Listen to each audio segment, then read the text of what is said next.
The alarm screamed through Station Kyler 9 like a wounded animal that had finally realized it was dying. Commander Veshkara of the Thelonian Guard slammed 3 of her 6 appendages against the console, silencing the noise but not the panic spreading through her chest cavities.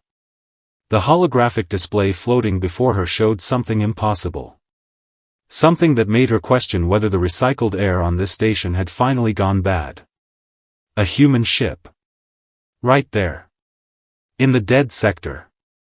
Tell me this is a malfunction, she hissed at her second officer, a nervous plexion named Gorb who looked like he might molt from stress at any second. I wish I could, Commander. Gorb's voice cracked. But we have confirmed it from 7 different sensors. That vessel is real, and it is absolutely, definitely, catastrophically in the forbidden zone. Veshkara felt her skin plates shift color from their usual calm blue to an alarmed purple. The dead sector had been quarantined for 3,000 cycles. Every spacefaring species in the known galaxy had signed the Concordat of Preservation, agreeing never, under any circumstances, to enter that region of space. The last expedition that went in had sent back exactly one message, a scream that lasted 47 seconds before cutting off forever. And now these humans, these bizarre 2-armed mammals who had only achieved faster-than-light travel about 50 cycles ago, had apparently decided that galactic law was more of a suggestion. Get me a direct channel to that ship, Veshkara ordered. Now. The communications array hummed to life. Static crackled through the bridge speakers, followed by a distinctly human voice that sounded far too cheerful for someone who had just committed what amounted to cosmic suicide. Ahoy there! This is Captain Marcus Webb of the Earth vessel Wanderlust. Beautiful day for a cruise, isn't it? Veshkara stared at the speaker as if it had grown teeth. Beautiful day? They were in a sector where reality itself supposedly broke down, where ships vanished and nightmares became tangible, and this human was commenting on the weather? Captain Webb, she began, forcing her voice to remain level, you are currently in violation of the Concordat of Preservation, Galactic Code 777, and approximately 15 other laws I don't have time to list. You must evacuate the dead sector immediately. A pause. Then laughter. Actual laughter. Oh, that old thing? Webb replied. Yeah, we read about that. Fascinating stuff. But see, we detected some unusual energy signatures out here, and well, curiosity kind of got the better of us. You know how it is. No. Veshkara did not know how it was. No sane species knew how it was. You do understand, she said slowly, that the last ships to enter that zone were never seen again? That the sector is called the dead sector for very specific, very terrifying reasons? Sure, Webb said, and Veshkara could practically hear him waving a dismissive hand. But those other ships probably didn't have Emma Chen on board. She's our engineer, absolute genius with shield harmonics. Already recalibrated our defensive arrays to compensate for the spatial distortions. Honestly, it's not as bad as everyone said it would be. Gorb made a strangled sound beside her. Veshkara felt her skin plates cycling through colors so fast she was probably creating a strobe effect. Captain Webb, listen very carefully. The entities that inhabit the dead sector are not simply dangerous. They exist outside our conventional understanding of physics. They consume energy, matter, and some xenobiologists believe they consume consciousness itself. Sounds intense, Webb acknowledged. Hold on a second. The line went quiet except for background chatter. Veshkara caught fragments of human conversation, something about coffee, someone named Taylor checking readings, casual banter about lunch plans. These creatures were discussing food while floating in the most haunted region of known space. Webb came back on. Sorry about that. Yeah, we're picking up those entities you mentioned. Interesting fellows. Sort of phasing in and out of standard dimensional space. Our science officer, Dr. Allison Wright, thinks they might be silicon-based, or possibly existing in a quantum superposition state. She's very excited. Excited. The science officer was excited. Veshkara looked at Gorb, who had now turned a shade of green that indicated he was either going to faint or vomit. Possibly both. Captain, those entities have destroyed entire fleets. Well, Webb said thoughtfully, they haven't destroyed us yet. In fact, we've been here for about 3 hours now, and they seem more curious than hostile. We even tried broadcasting some Bach at them. No response yet, but we're hopeful. 3 hours. They had been in the dead sector for 3 hours. Ships usually lasted minutes. What are you doing differently? Veshkara demanded. Oh, you know. Just being friendly. Non-threatening posture, minimal weapons signatures, lots of colorful running lights. Humans are pretty good at first contact situations. We've had practice. Veshkara's training had prepared her for many scenarios. Pirate attacks. Diplomatic incidents. Equipment failures. Full-scale invasions. But nothing, absolutely nothing, had prepared her for humans treating the galaxy's greatest nightmare like a casual meet-and-greet opportunity. Captain Webb, I am ordering you to withdraw immediately. Can't do that, Commander. We're in the middle of collecting some really fascinating data. But hey, appreciate the concern.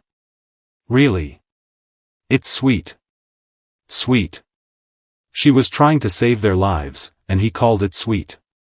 Then the sensors started shrieking again. Gorb practically launched himself at the scanner display, his movements jerky with terror. Commander. The spatial rifts are expanding. Multiple entities converging on the human vessel. Veshkara watched the holographic readout with a sinking feeling in all 3 of her stomach chambers.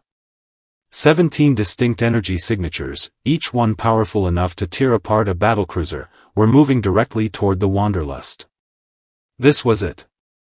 She was about to witness the destruction of an entire human crew, and there was nothing she could do except watch and file the incident report. Captain Webb, she said, her voice tight. You have incoming hostiles. 17 entities, closing fast. For the sake of your crew, please activate your jump drive and leave while you still can. Yeah, we see them, Webb replied, still sounding absurdly calm. Taylor's tracking their approach vectors now. Fascinating movement patterns. They're not actually moving through space so much as folding it around themselves. Emma's got the shields holding steady at 93%. We're good. Good. Good. Veshkara felt her chromatic plates flash through every color of the spectrum in rapid succession, probably spelling out several obscenities in Thelonian body language. The entities reached the human ship. Veshkara held her breath, waiting for the inevitable energy surge that would indicate the Wanderlust had been torn apart at the molecular level. Instead, the reading stabilized. Commander? Gorb whispered. They're not attacking. The entities are circling the vessel, but there's no weapons discharge, no energy drain. They're just floating there. On the tactical display, the 17 signatures moved in complex patterns around the human ship like curious fish investigating something shiny that had fallen into their pond. Veshkara had accessed every available record about the dead sector during her career, and never, not once, had anyone reported behavior like this. Captain Webb, report your status, she demanded. Oh, we're fine. Webb sounded genuinely delighted. Actually, this is incredible. Dr. Wright thinks they're trying to communicate. We're picking up rhythmic pulses in the gamma spectrum. It might be language, or at least an attempt at information exchange. Hold on, she wants to try something. What followed was perhaps the strangest minute of Veshkara's life. The human ship began broadcasting a series of mathematical sequences, prime numbers progressing in orderly fashion. The entities responded. Their energy patterns shifted, mimicking the sequences, then elaborating on them with increasingly complex mathematical relationships. They're talking, Gorb breathed. By the ancient voids, the humans are having a conversation with the entities. Veshkara wanted to argue, to insist this was impossible, but the sensor data did not lie. Communication was happening. Actual, genuine communication with beings that had terrorized the galaxy for millennia. Captain Webb, how are you doing this? Honestly? We just asked nicely. Webb paused. Well, mathematically nicely. Turns out these beings aren't hostile at all. They're territorial. Every ship that came in here before started shooting immediately or running away, which they interpreted as aggression or disrespect. We came in slow, broadcasting peaceful intentions, and they responded in kind. It's really not that complicated when you think about it. Not that complicated. 3,000 cycles of galactic fear, entire fleets lost, a sector declared permanently off limits, and the humans had solved the problem by being polite. Dr. Wright has a theory, Webb continued. She thinks these entities might be guardians of something. They keep gesturing toward the sector core with their energy pulses. We're thinking about going deeper to investigate, if that's all right with you folks. Absolutely not. Veshkara snapped. You have already violated enough protocols for one day. Right, totally understand. But consider this. What if there's something important in there? Something these beings have been protecting all this time? Wouldn't you want to know what it is? She would. Every fiber of her scientific training screamed that she wanted to know. But every instinct for survival screamed louder. Before she could respond, Gorb made another strangled noise. Commander, the entities are moving. They're creating a path, opening a corridor through the spatial distortions. They're inviting the humans deeper. Veshkara watched, utterly helpless, as the Wanderlust began moving forward into the heart of the dead sector, escorted by 17 of the most dangerous beings in known space like they were old friends showing a guest around their home. Webb, you maniac, what are you doing? Making history, Commander. His voice crackled with static as the ship moved deeper into the distortion field. Also, probably earning myself either the biggest commendation in human history or the worst court-martial. Could go either way, honestly. We'll send you a postcard. The signal degraded into noise. Veshkara stood frozen, staring at the tactical display where the human ship's signature grew fainter and fainter until it vanished completely into the sector core. Gorb turned to her, his skin an unreadable mixture of terror and awe. What do we do now, Commander? Veshkara slowly settled into her command chair, feeling suddenly very old and very tired. We wait. And we start preparing the most unbelievable incident report in galactic history. Outside the viewport, the dead sector pulsed with strange lights, keeping secrets that apparently only humans were brave enough, or stupid enough, to investigate. Somewhere in the depths of that forbidden darkness, Captain Marcus Webb and his crew were rewriting everything the galaxy thought it knew about fear, danger, and the power of simply saying hello. The galaxy, Veshkara thought, was never going to be the same. And somehow, impossibly, that might actually be a good thing.